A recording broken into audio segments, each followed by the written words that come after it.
Thank you for tuning in to today's episode of Sharon Let's Live with Marlene Dillon Empowerment Specialist. So today I was sharing with a friend some of the more recent events, more in detail than of course I've shared on the podcast.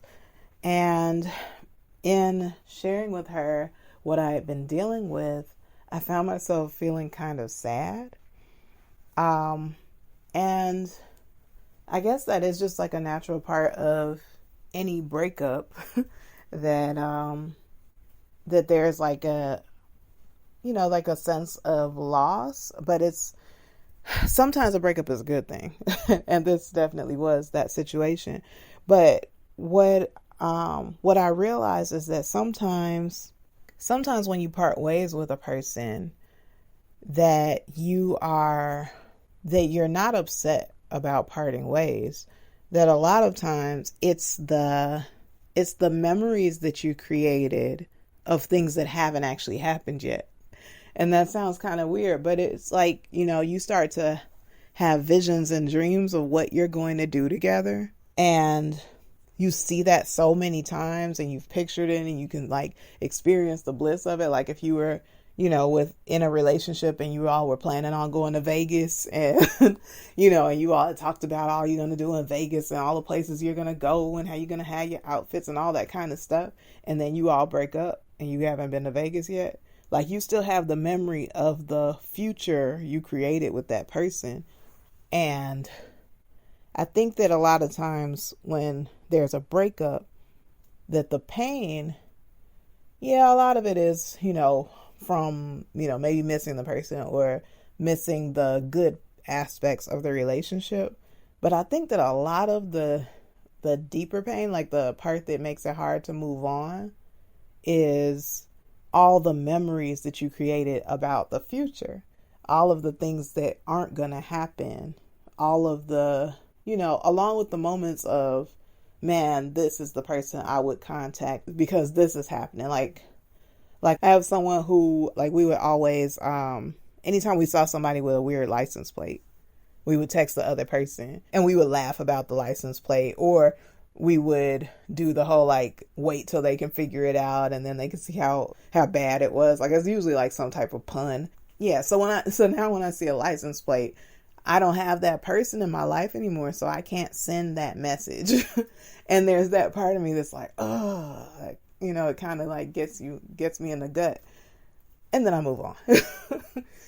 So in this situation, it's, I have these moments of like, dang, I really thought this was going to be like this. And I thought that was going to be like that. And it was going to be wonderful. And we were going to do this. And, and this person was going to be here for that. And, and then I look back on memories and it's just like, dang, if I had known that you were going to be like this, then I wouldn't have introduced you to this person, or I wouldn't have done that. And, and it's just, I was just having a moment of seeing how effed up it is.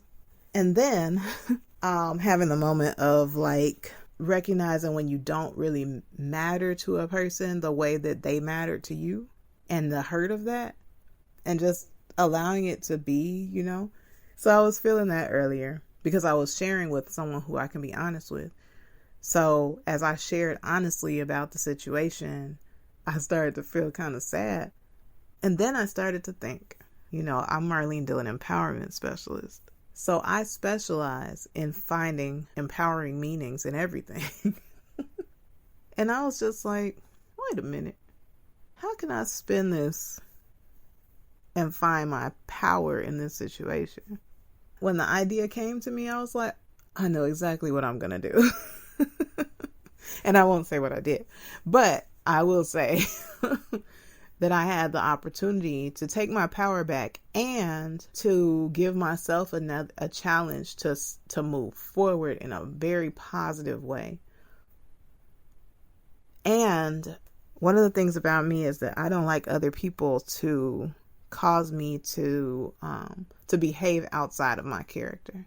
So I don't let other people cause me to like raise my voice, unless you really, really, you got to keep going at me for a long time before you get me to raise my voice. And I typically will end the conversation before I get there. And I don't let people cause me to behave in an unprofessional manner, to be petty, to do various things like that. Like, I just don't like people controlling my behavior. I like to be me, you know, and I like to stick with my motto that I use people. And and every time I say it, I'm like, this is going to be one hell of a soundbite. But for me, it's an acronym I use. So IUSE. I inspire, I uplift, I support, and I encourage or empower, depending on which one I want to use in that moment. Most times I use both. So when people do things that cause me pain or cause me to hurt or just cause me to clutch my pearls, like, I can't believe they did that, I remember my motto, because that's how I guide my life. It's not just like a little phrase I made up that means nothing to me. And actually, the first time I used the phrase was at my first parent empowerment workshop. So it was like the first version of Healing Our Families, Healing the Parent-Child Relationship. I wrote it on the board. It was at Carter G. Woodson Library in Chicago. And I wrote the acronym on the board because my intention was that I wanted us to have conversations with our children, and to give the parents a guideline of what words to use when we talk to our children. So I created this acronym with the intention of teaching parents, when you're talking to your children, these are the ways that you build their self-esteem. These are the ways that you build their self-concept in a positive way. So to ask yourself, is what I'm about to say, is it inspiring? Is it uplifting? Is it supportive? Is it encouraging? And that was the original acronym. And then I realized that was one heck of a guide for me in what I do, in what I post, in how I show up on social media. So every once in a while, I have a bad day or something like that, and I might be venting, but I'm going to say random post, I'm venting. But other than those posts, even with those posts, a lot of times I'll find a way to spin it for it to be empowering by the end. But for the most part, I try to communicate in ways that are inspiring, uplifting, supportive, and empowering, or encouraging. See, and that's what I'm going to talk to you about today. I think that a lot of arguments and interpersonal conflict occurs because that's not our intention. A lot of times we are we're guided by fear. We're guided by the desire to be right, the desire to be seen in a certain way. And we lose the opportunity to develop closeness with those we're in relationship with because our intention is not positive. Our intention is based in fear. And I was sharing with my therapist the other day, there's a scripture, and this is not this is not for the sake of being like biblical or Christian or anything like that. As I've said before, I don't, subscribe to a particular religion, but there are a lot of life truths that I've found in the Bible. And there are life truths in a lot of other things, like a lot of philosophical, things as well. So there's a scripture that talks about basically that there are only two emotions or two options. Basically, either things come from love or they come from fear. And when I first learned that scripture, I didn't necessarily fully embrace it. But as I get older and I start to really look at life, it really does boil down to that, And a lot of times our conflicts in relationships are because we are acting out of our fear rather than acting from a place of love. And it doesn't necessarily mean that we have to not respond to things that are hurtful to us or that are bothering us. It's just about, where are we coming from? Am I coming from a place of love, or am I coming from a place of fear? For example, in a relationship, let's say that I'm dating someone and he is not calling me often enough, in my opinion, or texting me enough or whatever, not communicating enough. In the past, I might have been, maybe, I don't know if I might have done this. I'm usually pretty nonchalant, so I had to really think about it. But let's just say that some people then will reach out to the guy or female or gender non-binary individual and say, what's up with you? You haven't been calling me. What's going on? Let's start like really arguing or whatever. That response is based in fear, because there's like if they're not calling me, then that must mean blah, blah, blah, blah, blah. And I need to address it so that blah, blah, blah, blah, blah doesn't get to happen, or stops happening, or isn't happening, or so that they know that I ain't the one, all that kind of stuff. But it's based in fear. So what I learned to do over time was to be more direct and more assertive and more honest and even more vulnerable. So rather than call, bruh, and say, why haven't you been calling me? Blah, blah, blah, blah, blah, blah, blah. Instead, I would say, hey, I miss you. We haven't talked in a while. Now, that is coming from a place of love. I'm being honest about where I am. I'm expressing myself. I'm expressing my love. And it's a love act toward myself, because I'm not coming from a place of fear. I'm coming from a place of being honest in the love that I have for this person. And usually I would get an appropriate response. And it got me way farther than doing the, why aren't you ever calling me? Rolling my neck or whatever. And a lot of times, even like in a parenting situation, especially if you're parenting a teen and they're like locked in their room all the time, and you're just like, what's going on behind that door? I don't know what's going on with them, and their behavior has been so different and blah, blah, blah. And then if you start watching social media posts or start talking to your friends, like, I hope they aren't on drugs. I hope that it's not this. I hope, now they've really got you going, and you're starting to worry and wonder what's going on. And now you're at their door, banging down the door. What's going on in there? Open your door. We don't lock doors around here, and it's like, it turns into that because you're hyped up on fear, as opposed to approaching your child from a place of love and saying something like, I've noticed that you prefer to be in your room and not engaging as much with the family. Is there something that you'd like to talk about? Or, I miss seeing your face. I miss having you at the table with us. I miss when we used to talk. Can we plan to talk sometime soon? Or would you like to go to that ice cream place with me someday soon? That type of approach that's completely rooted in love will get you farther than, what's going on in that room? You always, I haven't seen my plates in 8 weeks. Like, where are all my forks? You never clean up your room. You always, you're always on that phone. All of that is not going to get you what you want, because it's rooted in fear and it's not coming from a place of love. And let me just say this, in a work environment situation, you're like, I don't let them people. But in a work environment situation, it could be based on love for yourself. It doesn't necessarily have to be, love of your coworker or your boss or whoever. I mean, that would be nice, but that's not always the situation. Sometimes you're just there for your check.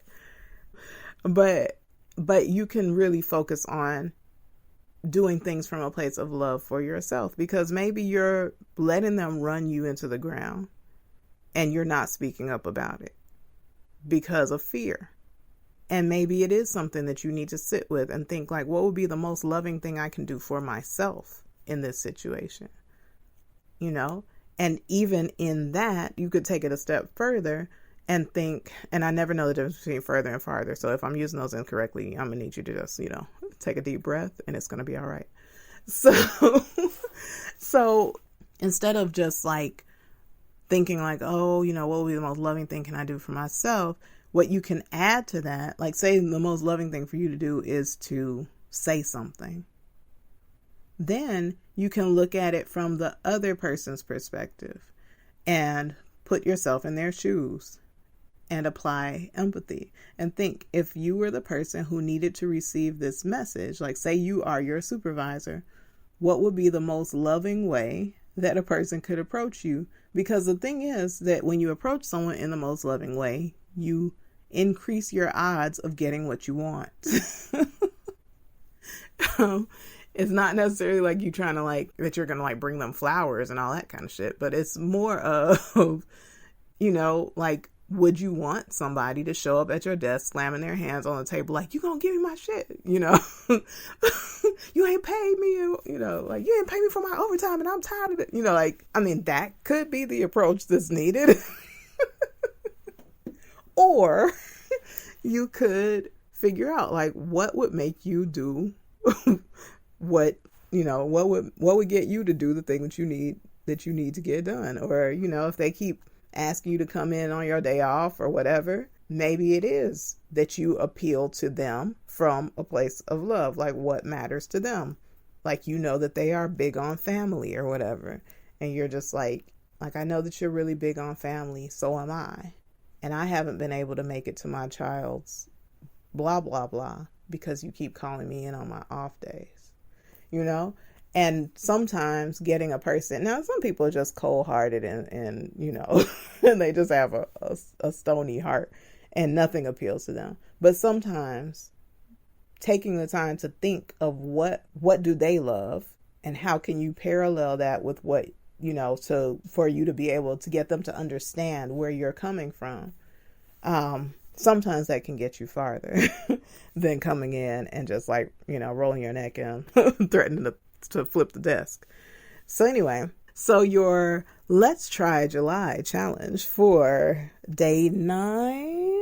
Yes, for day 9, today's July 9th, is for you to start to assess as you deal with interpersonal moments, interpersonal relationships, to start to recognize, where is this coming from? Is this coming from a place of fear within me or coming from a place of love?